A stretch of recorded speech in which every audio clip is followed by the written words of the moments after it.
Oh, hi. Paul's not here right now. I'm his evil brother, Saul. And welcome to another Office Hours capsule.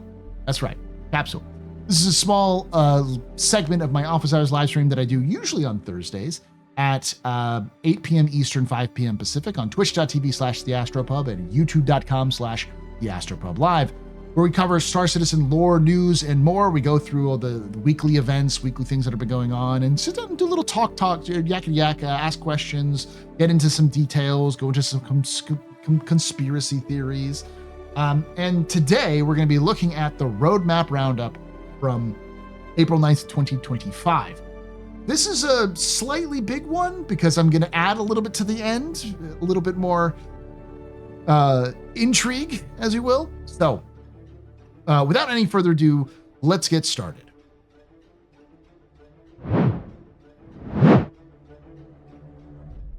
Hello, everyone. Every 2 weeks, we accompany the roadmap update with a brief explanatory note to give you insight on the decision-making that led to any changes. This is part of an effort to make our communications more transparent, more specific, and more insightful for all of you who help make Star Citizen and Squadron 42 possible.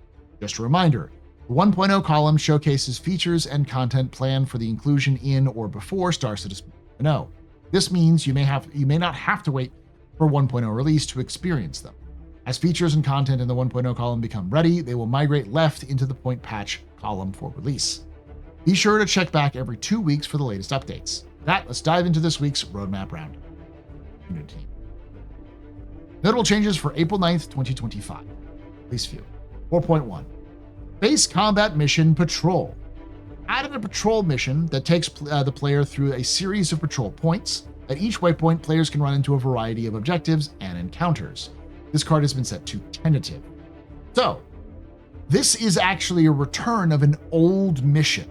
I think it was early 3.0, but I definitely remember it was 2.6 and like the 2.0 missions, where you would go to the asteroid field around Yela and go through a series of missions where you go to a point A to point B, and you would escort a herald, or you'd go there to like with a security official that would like clear it out, and they would come up like, all right, hold on, scanning, done, moving on, kind of thing. It was good times, and this is interesting because I've talked about this in the past, but they're bringing this back. So then, Space Combat Mission Ambush, adding an ambush mission that tasks players to set up a trap in an asteroid cluster and ambush high-value target ships as they pass by. This seems to be setting up for stealth missions, which is good. It's cool. Space Combat Mission UEE Training Missions, adding a suite of UEE training missions that teach players about various ship combat scenarios, introducing a new challenges as the player progresses. I wonder if this is going to be for the Persistent universe, or maybe for Arena Commander, because I wouldn't be surprised if this was a holdover or a pullover from Squadron 42. That this is maybe missions that they built originally for Squadron that they were using for training, for maybe missions in Squadron. They're like, let's just reuse it. It makes sense.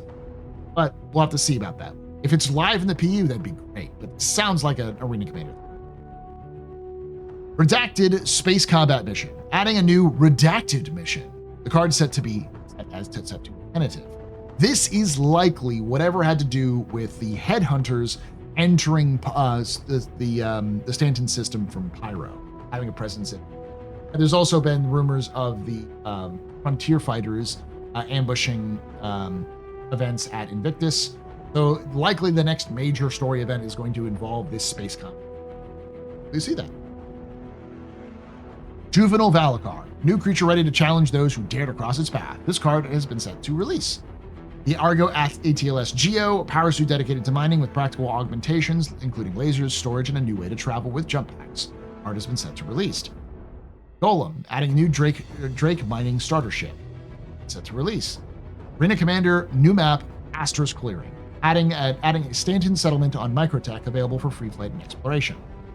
Set to release.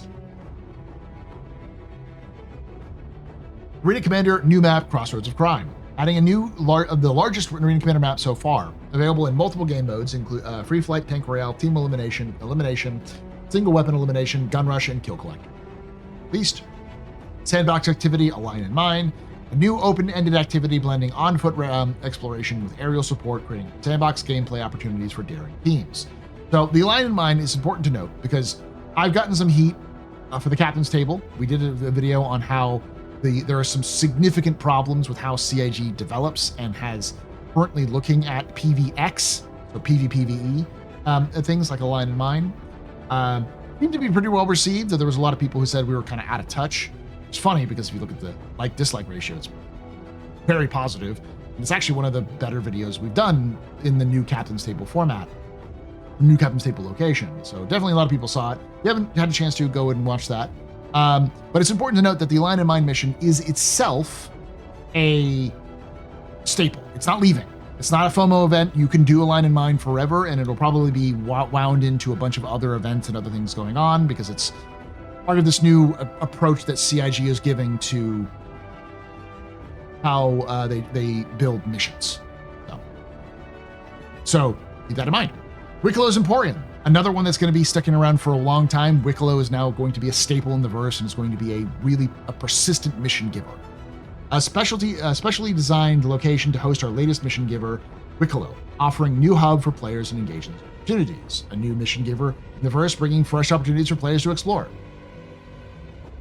Heavy combat armor, Antium, a rugged, stylish new armor set tailored for the brave adventurers facing new dangers.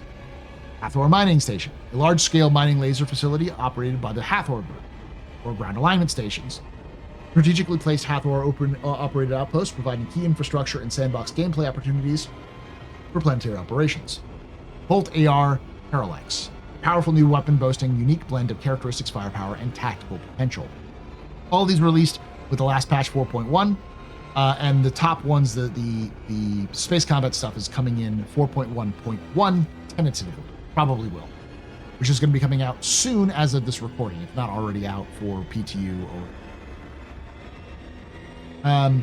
or gameplay pillar. Base combat missions have been added to the progress tracker. A set of new spaceship combat missions featuring improved scenario design and refined storytelling. So,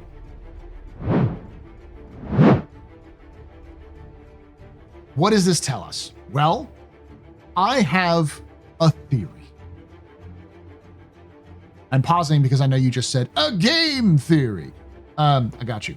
I have a theory that CIG focusing on space combat is because that is going to be their next major focus post stabilization, where they're really going to want to dial in that space combat experience, because the big thing that needs to be added to improve space combat is specifically engineering and engineering quantum, the hull surfaces, and the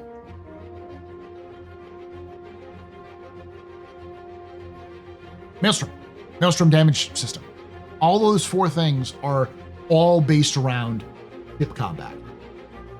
And while I know lots of people complain, but CIG is doing too much combat. I want to do non-combat.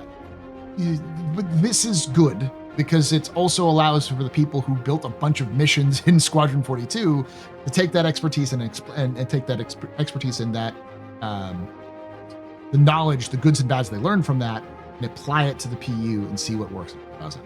More experimentation. So hopefully this means we're going to get more missions, because this isn't just going to be a couple of missions and done, but mission staples, things they can create that they can then build off of and use to iterate. We've seen with so many other missions that end up being wound up, kind of dipped into the events that go on so that they can create events that have those missions. Now, I know that's a problem for some people. Personally, I think it's a good idea because those sorts of mission design isn't itself inherently wrong. The problem is we don't have engaging narrative yet. if you had an engaging narrative with some missions, which, yeah, you could do them basically the same missions in world's environment, but as this context, I think it would be a lot better. And I think that's what we're looking at, especially when you look at that progress tracker where they're looking at trying to wind storytelling into these missions. So hopefully we'll see a little bit of that going forward. But as always, I want to hear your thoughts down below on anything I just said. Am I coping so hard by now? Is the evil brother of Paul Saul secretly messing up everything right now for him? And of course, if you did enjoy this, hit that like button, subscribe for more videos just like this, and hit the bell icon to be notified when both these release and we go live on Saturdays. Well, Saturdays, yes, but on Thursdays at 8 p.m. Eastern, 5 p.m. Pacific. And like I always say, hope to see you someday in the black.